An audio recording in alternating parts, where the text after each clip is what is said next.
Welcome back to Open Line. We are talking about ISIS and terrorism. We have with us Dr. Mark Swart, political science professor at Lipscomb University. We set kind of the tone at the top. Now we have several calls. Let's go to Jay. Hello, Jay. Good evening, gentlemen. Go right ahead. Yes. Good evening. Professor, I think it's like a cancer. It's just, it ain't like when we was in World War II or the Civil War, even on back, or Vietnam. But, I just think that it's like a cancer. It's spread out everywhere. As you know, even the soldier in Texas, that happened to us. And I was just wondering what your thoughts were on the Gaddafi thing. I've always understood that Gaddafi was actually helping us fight ISIS, and also the mosques. Do you think they ought to do some more investigating, like background checks on them, and also the refugees? That's a scary thing to me because, I have a feeling, some people need help. Don't get me wrong, but a lot of people I feel like are coming in and are, disguising themselves and going to be radical. I just wonder what your thoughts were. Thank you. All right, several questions there. What do you think about that? Well, I think the idea that this is something that, of course, will be, the idea of it being a cancer, put it in the idea of it being, it's a cancer both in the Islamic countries as well as here. It's affecting them more. That it's an idea that can certainly spread like a contagion. That's one thing that's often referred to about this, that these ideas do get into. Again, he mentioned the Major Hassan from the Fort Hood massacre from several years ago. Again, what triggers that? That's something that's very difficult to put your finger on, especially when you're trying to look at, okay, these are people who are making their own decisions about this. We can't just see them as robots who are just sort of, they get infected and all of a sudden they go crazy like my computer does if I suddenly get a virus on it. So I think we have to look at it at least from that perspective. And he asked about Libya and Gaddafi. Yeah, Libya and Gaddafi was, because he was keeping order within his own country. He was making sure that radical Islam didn't arise within his own country because it was a threat to him as well. He is somebody who traded off on being observant to Islam in a way to maintain his own power. He would do it when he would want to, and on other occasions he would sort of back away from it in order, again, to make sure that he kept enough people supporting him so that he could stay in power. And it worked for him for close to 40 years.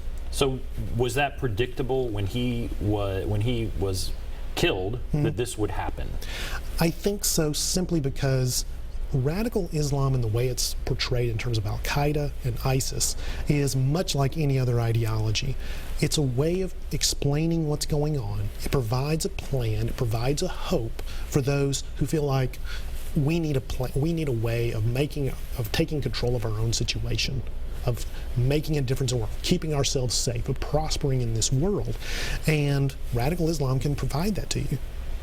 And his other question about refugees is one I know other people have. Yeah.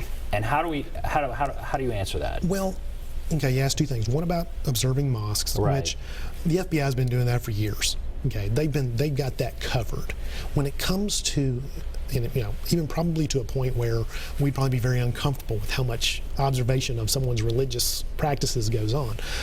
When it comes to the refugees, I think certainly some measure of background checks would be very appropriate, but what kind of background check can we actually point to? Okay, what do we ask them to sort of figure out, okay, why is this person coming here and can we trust what they say? There are ways, I think, to probably, one thing that people talk about is the people who are coming over, the refugees, tend to be disproportionately young men, like in the high percentages, more than half, obviously, and even much more than that. Well, why don't we bring large families? What we don't see is someone who is married for a long time and has several children and who has maybe a advanced degree or has a steady job or a craft or something like that, being one of these people who commits one of these acts. Maybe that's something we could put together. I don't know. I don't want to be, the person who makes that decision for sure. But we wouldn't want to give the impression that there's no check now. It's very difficult to get in. Yeah, it is. And I mean, and there's a huge need. We have all this suffering out there, and that's the other side. And we also have millions of Muslims who are already American citizens who are living in this country, and when we talk about recent refugees from places like Iraq and Afghanistan and Somalia and all these places, certainly again there have been those who have been drawn to this radical Islam, but there are many others who have not, who are policing their own people, who are helping the police and things like that.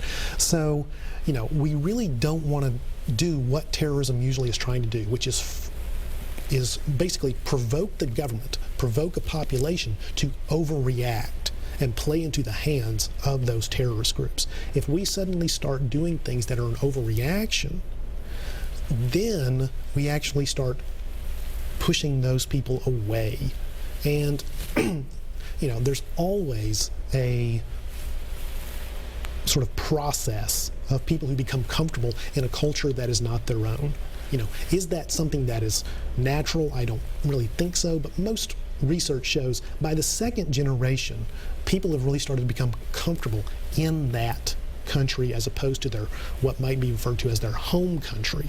And so I think if we basically hold the line, if you will, we can actually do a lot about that, and a lot of this will actually take care of itself. That'll be the question. Does it? And I'll ask you that as we go on.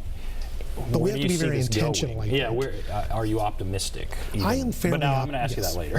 Okay. I'm glad to hear you're optimistic, though. That's good. Troy, all right, let's go to you, Troy. Are you there? Yes, I am. Go right ahead. Thank you for taking my call. Yes, sir. I wanted to ask you first, why do you think nation building is a good thing, especially when we're essentially almost broke? Secondly, I would like to know why I can't remember, and I hate to make a quote when I don't know who said it, but we had a forefather that warned us of being in foreign wars and frivolous conflicts. Don't remember who said it, but it was said, and I think you being a political science professor, you probably know and can tell it. I think that's Washington, actually. Why are we in this situation, one, especially when we know that when they set out looking for America, it was actually to get around the Middle East, trade without having to go through the dangerous Middle East. So it sounds like you're more of an isolationist. You don't want us to nation build there. You don't want nation building, and you don't think we should be involved in some of the foreign wars and expensive things that comes with that. Is that right? Well, I mean, when America was allegedly discovered, we were trying to find a route around the Middle East because it was so dangerous to go through there to trade. So, okay, I don't know what that means as far as what our situation is today, but what about what he's saying there? Well, so nation building when we don't have a lot of money, right, and this notion of being involved in foreign wars. Well, I think that there's two different questions there. One is that being in foreign wars is certainly something you want to avoid. None of us really wanted to be in long-lasting wars like this. But a lot of what we had originally thought was going to happen in a place like Afghanistan, in a place like Iraq, what you had was basically very optimistic projections made. That we could do this on the cheap, that we could do this for, shock and awe types of things. The overwhelming force would lead to basically a population in those countries that would basically sort of stand aside while we did what we wanted to do, then we could get out. The idea of nation building, I happen to agree with the caller. I don't think it's a good idea.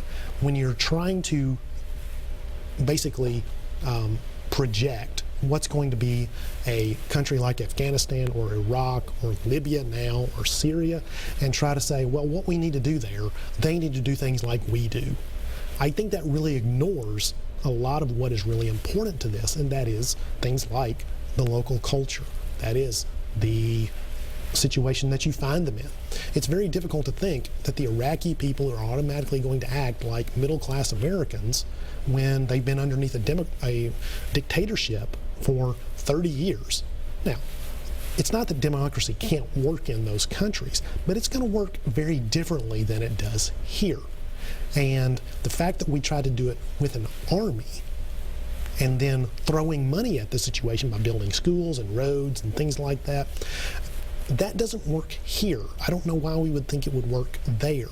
I mean, Americans, I mean, look at what happens when we had an occupation army, if we want to go back in history, in the United States. Okay, the Union Army coming into the South for Reconstruction. That didn't really create positive feelings between South and North. I mean, that didn't really make the kind of, I mean, and again, they weren't trying to nation build, but they were trying to basically say, adhere to our rules or you will suffer. And that's basically what we're doing in those countries, and it's not working. What I hear from some is that we're not doing enough. Yeah. You know, there's this frustration we're not doing. Then others say if we're not doing enough, it means to me, well, we need to go in there with more. And then there are others who are saying we need to stay out of there. We shouldn't be going into other countries, and we need to be more isolationist on our own. So you have we're not doing enough, and then we're spending too much money over there, and we should kind of mind our own business. Well, I think though what we our politics tend to devolve into two choices. I mean, that's just the way our politics is. We got Republicans and Democrats. We have liberal and conservative, and we usually only have those two answers. So subtlety really doesn't work. Details really doesn't help anything in terms of getting people to understand what's going on. You can avoid foreign wars, you can avoid nation building, and still be very much involved in the world at large.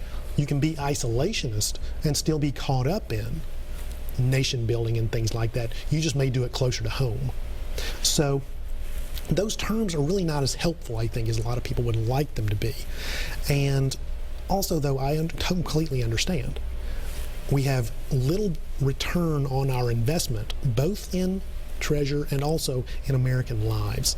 And also, let's not forget, what we're doing over there is causing a lot of suffering for those people.